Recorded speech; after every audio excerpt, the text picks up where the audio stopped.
Welcome back, guys. So last time we talked about the Kardashians, we talked about how they basically came to be the most famous people in the world, or pretty much the most famous people in the world. Now for part two, we're going to look at the success and the key takeaways that we can take from the Kardashians' lifestyle, from their business careers, and how we can implement them in our own lives. Stay tuned, guys. Not one to be missed.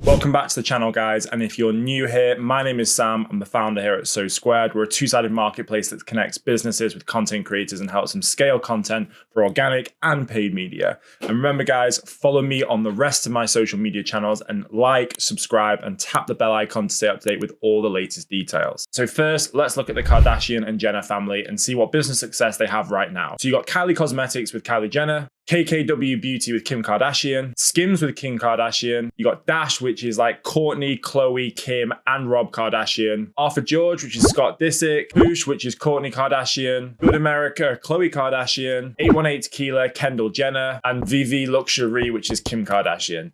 There's also lots of other little businesses, and they still make so much money from public appearances and working for other brands. Literally a money-making machine. So what can we learn here? Number one, and we talked about this when we talked about Ryan Reynolds, own your narrative. Control the narrative around you as a person, and this relates to personal branding.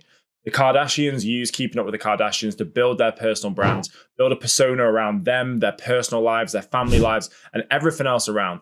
This kind of builds trust between you and the potential consumer. The consumer feels like they actually know you.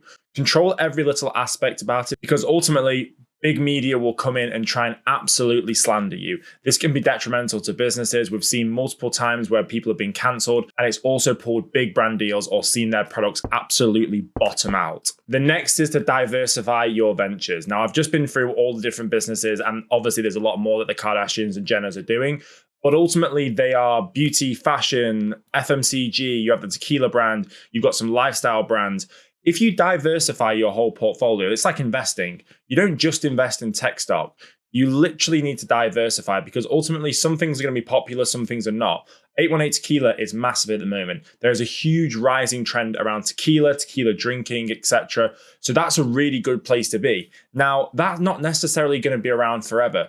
So they're going to be looking to diversify into different types of verticals, which will make sure that they are secure in the long run rather than just looking at short-term gains. Focus on authenticity. Now, yes, the Kardashians have this glamorized life, but ultimately, they do come across as super authentic. I think Keeping Up with the Kardashians had a big part to play in this. You really got under the skin of being in and around the family. You saw the tears, the drama, the highs, the lows, and everything else in between. They've had such vulnerable personal moments that you as a consumer really feel bought into the product. Now, confession here, I've never watched Keeping Up with the Kardashians. Reality TV isn't really my jam. But the fact that they built such a captive audience off this TV show, you've got things like Kylie and Kim both have literally billion-dollar businesses. I think that speaks volumes. The fourth thing is create a strong social media presence. Now, this might seem obvious, but like we've talked about this before. Every consumer goods or services business needs to be a content business. Now, the reason they need to be a content business is because as content creators, as influencers, you have distribution built in. We have said this time and time again. You have the ability to sell to an audience. Building social media presence doesn't need to be huge. It can be very small, but if that is a captive, engaged audience, you will be able to sell product to it. A really good way to test this without having to go and launch your own brand is using something like TikTok Shop. You have the ability to sell product to your audience, understand what your audience wants. You might think that you're a beauty creator, but actually your audience wants to see your fashion sense. You might be a fashion creator, but actually your audience wants to know what do you do in your life, what supplements do you take, how do you work out, etc., your lifestyle. These are all things you need to know about your audience, and then you can better position yourself to launch your own product. Now, this one is a bit outside the box, but monetizing milestones in your life. Now, this isn't for everybody, and if you have a huge social media presence, it's a lot easier to do than a small social media presence. Kim Kardashian launched her own fragrance line in line with her actual wedding. During Kylie's pregnancy, she launched pregnancy makeup, literally directly correlating when she was going through the same thing. Think about it. You've got mums or mums-to-be who are pregnant. They're looking at somebody else who is also pregnant, and they launch a product that is for somebody who is pregnant. It is the perfect marketing. Another one is to collaborate strategically. Honestly, the amount of times we have seen over the past maybe 2 to 3 or even longer years, influencers working with every brand under the sun just to get work. Very important that when you're building your personal brand, controlling the narrative, that you're choosing who you work with. And that doesn't mean turn down a load of work. Try working with different brands. Try working with brands that might not necessarily be within your remit, to understand how your audience responds to it. Now, if your audience doesn't respond well to it, you shouldn't continue to push those kind of products, because ultimately you're just doing it for the sake of doing it. You lose authenticity, which in the long run will basically serve you no good. Next is to innovate and adapt. Literally, we just discussed about 818 Tequila and tequila being a massive rising trend at the moment.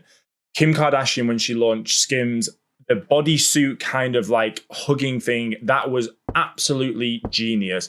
The amount of times that brands now are duping the Skims stuff, and it's going viral on TikTok Shop, by the way, but that kind of shapewear, which has been around for fucking ages, she literally brought that back into the limelight. So innovating, adapting, looking at cultural trends, where is the movement going? You know, Gen Zs at the moment aren't drinking as much. They're drinking things like hard seltzers. Start looking at different products that are in line with people coming through. And the final point is to embrace controversy. There's that old saying, which is there's no such thing as bad press. I mean, technically there is such thing as bad press. You know, there are many examples where we can look at that. However, embracing controversy, having a feud multiple times. Let's look at Ryan Reynolds, Hugh Jackman. They literally have this so-called feud, but it boosts both of their popularity and pushes them into the limelight. If you want to be a creator, if you want to have a big public presence, you kind of have to have a few enemies. Everybody can't like you. You're going to have to upset somebody. And when you upset people, they often basically boost your algorithm and push you out there to more people. So these are the lessons that we've learned from the Kardashians and how they've built their empire. So just to recap on these: own your own narrative, diversify your ventures, focus on authenticity, create a strong social media presence, monetize personal milestones, innovate and adapt, and embrace controversy. That's all for this time, guys. I hope you enjoyed this two-parter.